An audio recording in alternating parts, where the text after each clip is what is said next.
Apenas queria dirigir umas breves palavras e começava por uma rápida caracterização daquilo que é, neste momento, a situação, sob o ponto de vista empresarial e económico, que eu sinto e decorrente do contacto, diria que eu pretendo quase diário, que tenho com a atividade empresarial aqui neste país. Diria que, neste momento, é comumente aceite e assumido por todos que o grande problema, o grande obstáculo, o calcanhar daqueles que se coloca à economia portuguesa é, de facto, o financiamento. Financiamento para o Estado, certamente, financiamento para as famílias, mas também financiamento para as empresas. Aquilo que, porventura, nos poderá e deverá preocupar e que já tem consequências no terreno prático, é que as empresas, neste terceto de receptoras de financiamento, são naturalmente o elo mais fraco, sobretudo quando falamos de pequenas e médias empresas. Dito talvez de uma linguagem mais técnica,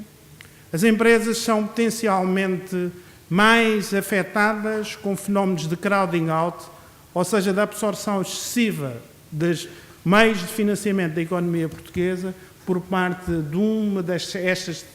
terças partes, se quiserem, da economia portuguesa. O Estado é o Estado, naturalmente vai ter de reduzir fortemente as suas necessidades de financiamento, mas, portanto, naturalmente, o Estado ainda continua a ser uma aplicação, mesmo assim, segura, da parte das instituições financeiras. Portanto, aí terá a sua cota parte natural de absorção. As famílias, e sobretudo quando falamos do crédito imobiliário, portanto, aí o sistema financeiro, eu diria que se vai atuar, e vai atuar certamente em matéria de acesso a novos financiamentos por parte das famílias, mas naquilo que é o estoque atual de crédito concedido, sabemos que está fortemente limitado em termos daquilo que nós podemos apelidar do processo de desalavancagem. Portanto, aqui confirma-se de facto que há o risco potencial das empresas, e sobretudo as pequenas e médias empresas, serem, portanto, aqui o elo fraco desta cadeia. De facto, esta é uma realidade já sentida na prática. Falamos e ouvimos falar, e não só ouvimos falar, como conhecemos, custos excessivos, onde, portanto, taxas de mais de 5% já são norma, portanto, nas PMEs, para já não estar a falar de casos absolutamente ou menos compreensíveis, mesmo no atual contexto, mas, de facto, nós já estamos a viver uma matéria de forte escassez de crédito para as empresas e também de uma evolução muito desfavorável em matéria de custo. Aquilo que nos preocupa também é que, mesmo dentro do quadro do investimento empresarial, aquilo que potencialmente vai ser mais afetado é aquilo que naturalmente sempre o foi em termos tradicionais. Ou seja, investimentos de promotores sem colaterais para oferecer. Já eram penalizados, provavelmente vão ser ainda mais penalizados neste contexto. Investimentos nas primeiras fases do ciclo de inovação, portanto, onde naturalmente o risco é maior, ou pelo menos a certeza de negócio não é assim tão visível. Aliás, portanto, negócios com risco mais elevado, ou como ouvi muito bem dizer numa conferência promovida pela Caixa Geral de Depósitos, mais do que o risco elevado, o risco incerto, ou o risco difícil de medir, é normalmente sinónimo de grande dificuldade de acesso aos capitais. E, finalmente, os riscos tradicionais de mercado, os riscos tecnológicos. Portanto, todas estas falhas dos sistemas financeiros tradicionais, bem conhecidas dos manuais, mas também de quem anda no terreno do dia-a-dia, são, portanto, fenómenos que se vão amplificar neste contexto de escassez, ou seja, também aqui se poderá dar a perversidade de a escassez afetar de uma forma mais significativa, aquilo que nos interessa e é, afinal de contas, aquilo que é a esperança em que devemos assentar para ter uma estratégia de crescimento aqui no nosso país. Porquê é que eu estou a dizer isto? Estou a fazer este diagnóstico porque, naturalmente, será natural, que as empresas, as suas associações, começam, nestes períodos, normalmente a virar-se para o Estado e para as políticas públicas, clamando mais crédito, clamando, muitas vezes, de uma forma pouco racional, ou melhor, pouco sustentada, contra o sistema financeiro, contra os bancos, para que, digamos, tanto naturalmente, se crie, porventura, a ilusão do que o Estado se pode substituir aos mercados financeiros e aos agentes que neles operam. Faríamos um mau serviço se estivéssemos a alimentar, portanto, esta ilusão. Não esperem do Estado aquilo que ele não pode dar. O Estado não se vai substituir aos bancos. O Estado não se vai substituir aos agentes dos mercados financeiros. Então, o que é que nos resta fazer aqui deste lado das políticas públicas é, porventura, prestar uma atenção acrescida para fazer com que o mercado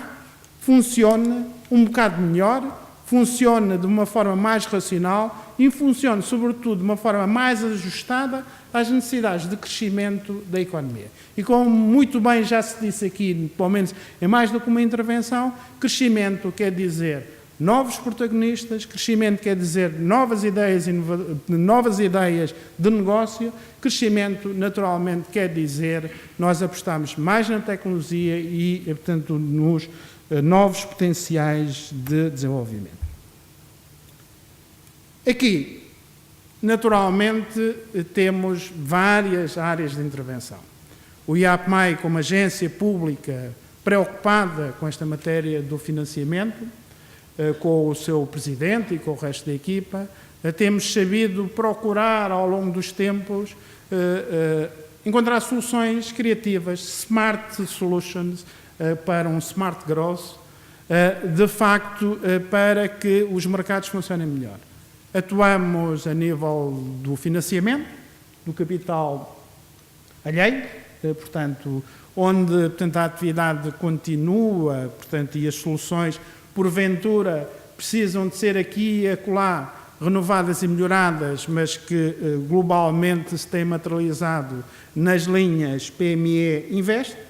Mas também, naturalmente, não poderíamos deixar de retornar aquilo que é a nossa prioridade e aquilo que nós achamos onde o Estado poderá melhor desempenhar a sua função, ou seja, de fazer empurrar os mercados financeiros, que é na zona do capital de risco, é na zona da capitalização, é na zona do financiamento da inovação, sobretudo no financiamento da inovação, quando o financiamento público mais faz falta, ou seja, nas fases mais a montante da cadeia da inovação.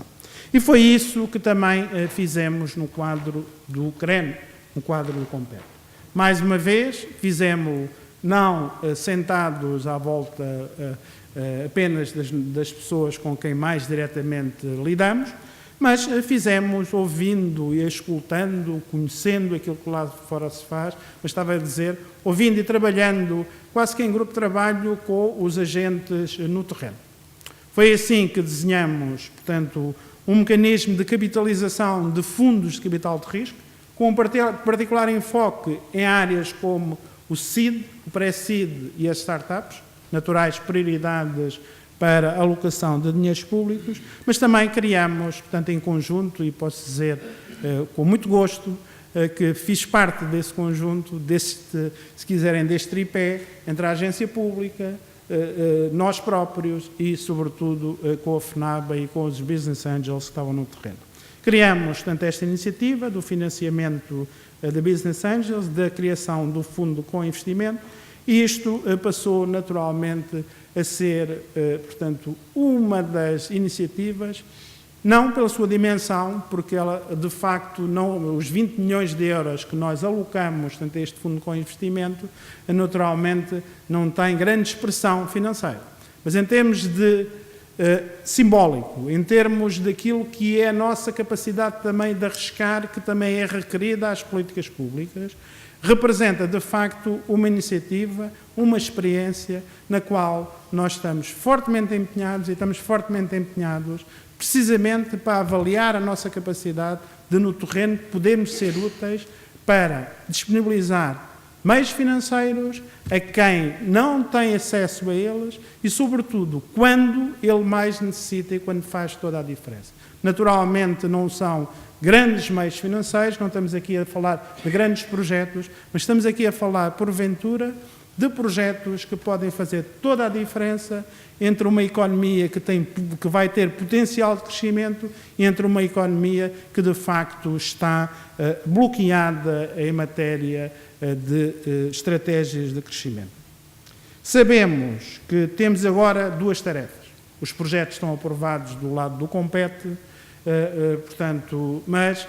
sabemos também que, de alguma forma, concluímos este processo de aprovação em contraciclo, pelo menos em contraciclo de expectativas, em contraciclo de disponibilidade de dinheiro privado para, portanto, connosco investirmos. Sabemos disso, mas não foi por isso que desistimos. Porventura, até se justifica mais investirmos em contraciclo do que irmos atrás de fases onde o capital privado aflui de uma forma normal e onde normalmente não temos grande papel a desempenhar. Mas, conforme eu disse, nós temos agora, neste momento, de fazer duas coisas. Em primeiro lugar, naturalmente, em termos de capital de risco e de fundos dos business angels. Em primeiro lugar, temos de organizar e disponibilizar a oferta. Portanto, ela tem de estar organizada. Naturalmente, temos tido aqui um processo que diria demorado, mas eu prefiro as coisas um bocado mais demoradas e consolidadas e numa base real de compromisso do lado do privado e do público, do que ter pacotes embrulhados à pressa e que à primeira, portanto, o teste, podemos chamar até de stress, se rui, digamos tanto, não se aguenta e não mostra capacidade de resistência. Mas, naturalmente, temos de apressar este processo. Vamos agora, portanto, num prazo relativamente curto, fixar uma data que não será uma data um prazo muito longo, para que os dinheiros que estão aprovados no Compete possam ser contratados, possam ser disponibilizados às PMEs. Portanto, é esta a nossa primeira tarefa e não se surpreendam, estão aqui vários gestores de fundos de capital de risco, estão aqui vários protagonistas desta belíssima iniciativa dos Business Angels, não se surpreendam se nós, nos tempos mais próximos agora, começarmos a pressionar no sentido de utilizar verbas, de organizar verbas, de, naturalmente, a tarefa mais difícil, de utilizar, naturalmente, juntando capital privado para isto. Portanto, organizar e disponibilizar os meios que estão ao seu dispor. Mas também sabemos, digamos aqui uma coisa, e porventura o problema da oferta ou da quantidade da oferta nunca foi o grande problema do capital de risco aqui em Portugal. Ao longo dos tempos, e ainda agora o meu caro amigo Antas Teles, aliás, que aproveito também para cumprimentar em particular, assim como o resto da mesa,